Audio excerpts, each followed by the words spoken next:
Hi there, I'm Des Plaines Mayor Andrew Goczkowski, and it's time for another edition of Monday with the Mayor. April is Earth Month, and here in Des Plaines, we're supporting sustainable initiatives. All month long, we're going to be sharing some tips for easy things that you can do to reduce your carbon footprint. Check out our Facebook page for some inspiration. This past weekend, we worked with Cleanup Give Back on a community trash cleanup. And again this year, City Hall is a collection site for the plastic bag drive. Drop off your plastic bags and plastic film during regular business hours. It's time for some spring cleaning.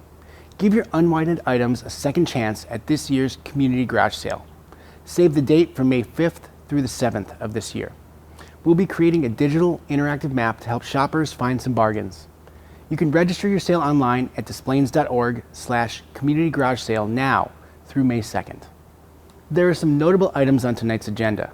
First up, in community services, the City Council will be considering a resolution to award grants to partner agencies through our city's social service funding program.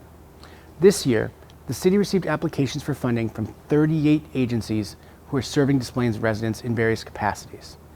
Funding requests were up 40% from what we received in 2022. This increase in submissions highlights how much this funding is needed by these organizations who are serving our neighbors day in and day out. I wish that we could fill every request completely, as there are so many worthy projects and agencies. The Council will review the recommendations from our Health and Human Services staff, and we will make decisions regarding financial support that we can offer for this year. Also on tonight's agenda is unfinished business related to the property located at 1504 Minor Street, the old Leona's space. At a January council meeting, the City Council deferred the consideration of acquiring this property through condemnation after hearing feedback from the business owner. Now, this building is a literal cornerstone on Minor Street, and the long-term vacancy there does not align with the Council's vision for our downtown.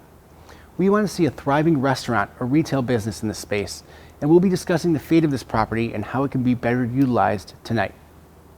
Also on tonight's agenda is the next step in the proposed project at Graceland and Webford Avenue. Earlier this spring, the Planning and Zoning Board forwarded its approval for the final plat of the subdivision to the City Council. The Council has final approval authority on the final plat of subdivision, as well as all of the other required approvals to allow this project to proceed. Overall, the city's occupancy numbers are high. By late 2023, 96% of residential rental units here in this area are projected to be occupied. The market rent per month is projected to be approximately $2,200 for a one-bedroom apartment, signaling strong demand and spending power for projects like this. People want to set down roots here in our community, and projects like this are allowing people to move into our community and see all that Des Plaines has to offer. Finally, the City Council will be adopting rules this evening, changing the city code to align with the recent binding referendum that passed earlier this month. Des Plaines voters turned out and adopted changes to our term limits, which will limit the terms that elected officials can serve in any given role to 2 terms, consecutive or non-consecutive. All other items on the agenda this evening are routine business. As always, thanks so much for watching. If you want to watch our City Council meetings live, you may do so at desplaines.org/livestream. Thanks again.